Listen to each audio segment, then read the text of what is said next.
Diqqat aholiga tezkor xabar.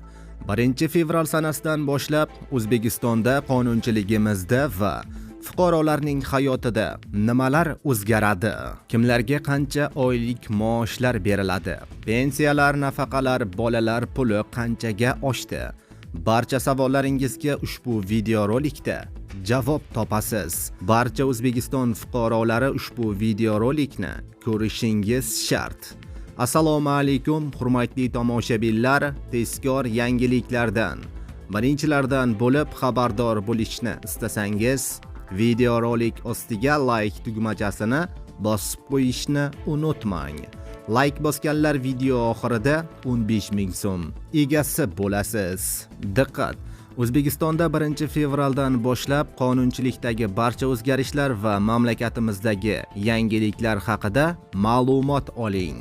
Birinchi, O'zbekistonda 1 fevraldan safarbarlik chaqiruvi, rezervidagi harbiy xizmatni bepul o'tash tartibi joriy etiladi.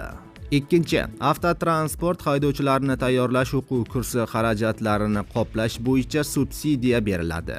A, B, D toifadagi haydovchilik guvohnomalarini olish uchun to'lab beriladi. Uchinchi, 1 fevraldan boshlab 30 yoshga to'lmagan yoshlar uchun katta imtiyozlar berilishi aytildi. Ulardan biri oliy ta'lim muassasalarida o'qiyotgan talabalarning 50% gacha bo'lgan kontrakt pullari to'lab beriladi. 4. 1 fevraldan boshlab bolalar nafaqasi va moddiy yordam yangi tartibda tayinlanadi.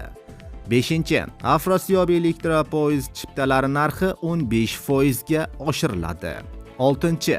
O'zbekistonda endi yo'nalishsiz taksilar va antikvar avtomashinalar uchun alohida avtoraqamlar beriladi, deyiladi xabarda.